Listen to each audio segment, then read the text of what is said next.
చేస్తున్నారు. అందుకోసం అని చెప్పేసి సామాజిక జరిగింది.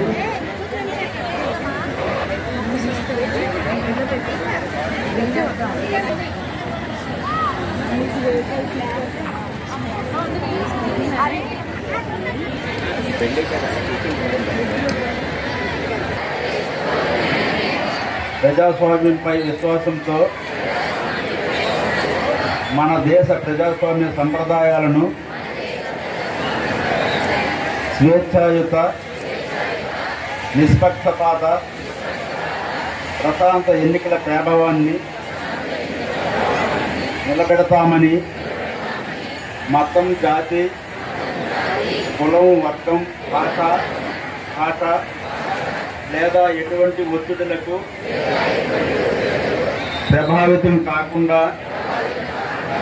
ప్రతి ఎన్నికలో నిర్భయంగా ఓటు చేస్తామని ఇందు మూలంగా ప్రతిజ్ఞ చేసి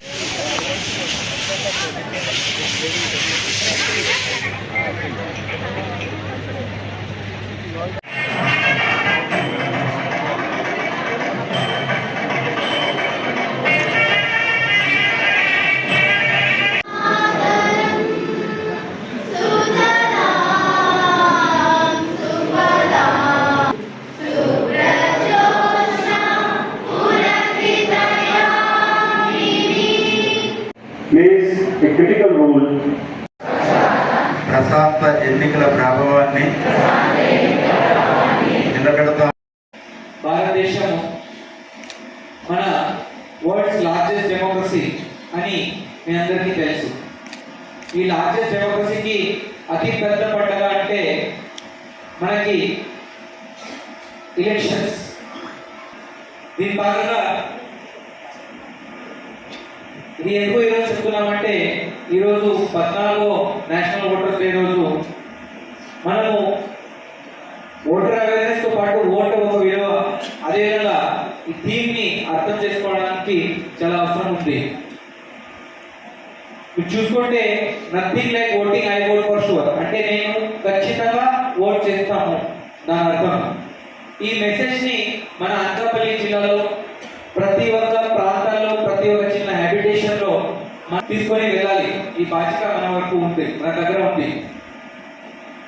గత ఎలక్షన్స్ లో చూసుకుంటే మనం ఆల్రెడీ 80% దాటి అన్ని కాన్స్టిట్యూన్సీలో ఓటింగ్ పర్సంటేజ్ ఉంది, ఓటింగ్ టర్నౌట్ మన దగ్గర ఉంది. ఈసారి కూడా అలాగే దానికన్నా కొంచెం ఎక్కువగానే మన ఓటర్స్ టర్నౌట్ ఉండాలి. అది దానికోసం మనమందరూ పరిష్కారం చేయాలి.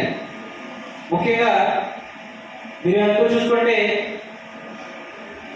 ఇది ఒక మెయిన్ ఆబ్జెక్టివ్ అంటే ఏంటి, మన దగ్గర ఉన్న ఎవరెవరు 18 ఇయర్స్ దాటి ఉన్నారు, అర్హులు అంటే ఓటింగ్కి అర్హులు ఉన్నారు, అందరూ ఓటర్ లిస్ట్ లో నమోదయ్యారా లేదా, వాటి ఓటింగ్ గురించి అవేర్నెస్ తీసుకురావడం, అదేవిధంగా వాటి ఈ ప్రాసెస్ లో, ఈ డెమోక్రటిక్ ప్రాసెస్ అంటే ఎలక్షన్స్ లో పార్టిసిపేట్ చేయడానికి ఎంకరేజ్ చేయడం. ఈ సంవత్సరంలో మనం మొత్తము 27,762 కొత్తగా ఓటర్స్ ఎన్రోల్ చేయడం జరిగింది. వాళ్ళందరికీ వీళ్ళందరూ ఫస్ట్ టైం ఓటర్స్ ఉన్నారు కాబట్టి వీళ్ళందరికీ నేను కాంగ్రాచులేట్ చేస్తాను. ఈ ప్రాసెస్ లో పార్టిసిపేట్ అవ్వడానికి ఆహ్వానిస్తున్నాను.